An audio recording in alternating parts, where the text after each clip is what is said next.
Good morning po sa inyo. Time check. It's 5:50 in the morning. Samahan niyo po ako ngayong umaga at ipapakita ko po sa inyo kung paano ko po piniprepare yung aking morning tea. At ito po yung iniinom ko sa morning. So, ipapakita ko po sa inyo yung mga ginagamit ko po.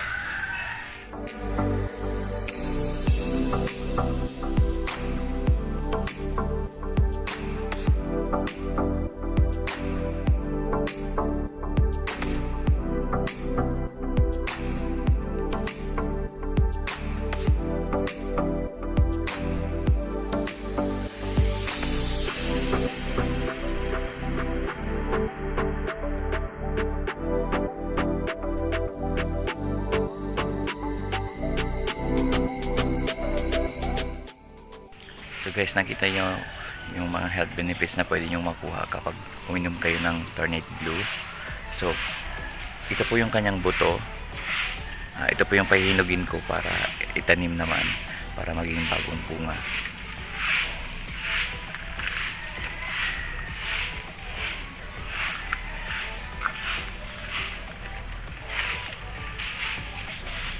So, ang ginawa ko lang po, gumamit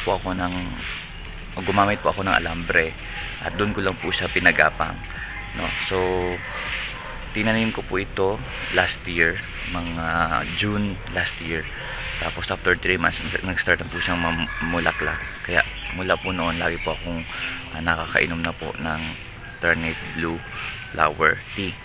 So hindi ko po ito directly na tinanim sa lupa kasi aayusin ko po sana itong lalagyan niya o gapangan niya, kaya hindi ko siya tinanim sa lupa. So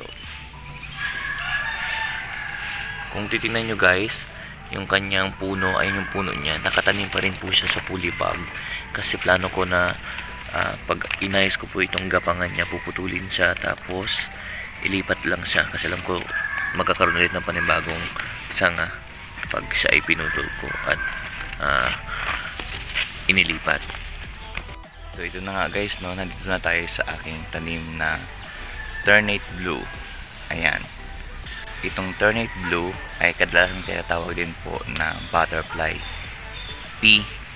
At ang gagawin ko po, pipitasin ko itong mga bulaklak, tapos gagawin ko po siyang tsaa. So kung paano ko siya ipiprepare, samahan niyo po ako mamaya. Gawin po natin yung tsaa at yun po yung iniinom or iinumin ko po ngayong umaga.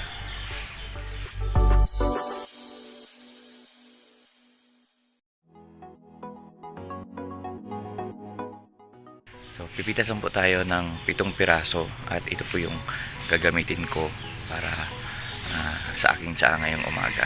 So 7 pieces lang po ng flower ang gagamitin ko. So kung mapapansin niyo po, madami naman po siyang bulaklak, kaya hindi po ako naubusan. Araw-araw na bulaklak po siya, kaya yon ang piniprepare ko bawat morning, tapos ginagawa ko po siyang tsaa para yun po yung iniinom ko sa morning.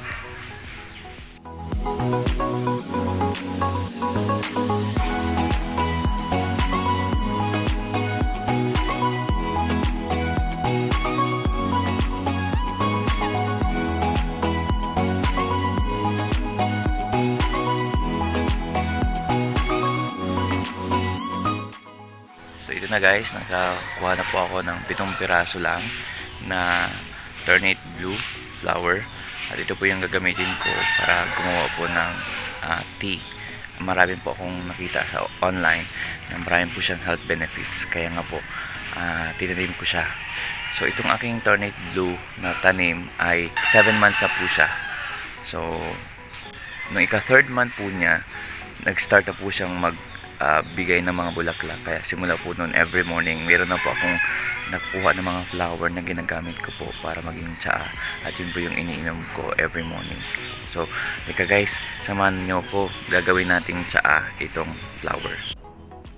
So ito na po yung ating mga pinitas na mga fresh na bulaklak ng Ternate Blue na sa akin pong nakita online. Marami po siyang mga health benefits na ipopost ko po dito kasama yung mga benefits ng Ternate Blue o yung butterfly pea. So ito, ang gagawin ko lang po, i-prepare ko po muna ito. Tapos lalagay ko po dito, tapos lalagay ko po siya ng mainit na tubig. Tapos hayaan ko lang po muna siya na lumamig o maging maligamgam na kaya na pong inumin. Tapos yun, pwede na po na siyang gawing tea. So ang gagawin ko lang po dito sa mga bulaklak ay kukunin ko lang po itong sa ibabaw na parang dahon na green, ay itong parang itong part na to, kukunin ko lang po ito. Parang ganito lang siya. Yan. Kunin lang to.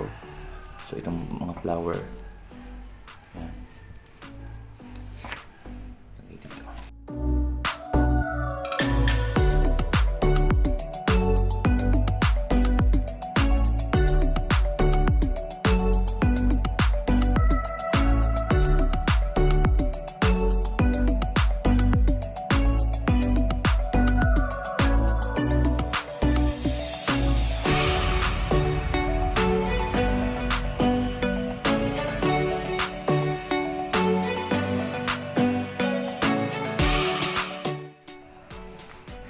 Ngayon guys, lalagyan lang natin siya ng mainit na tubig.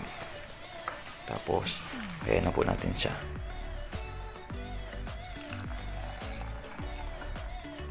Ito kalahati lang po yung ilalagay ko na tubig.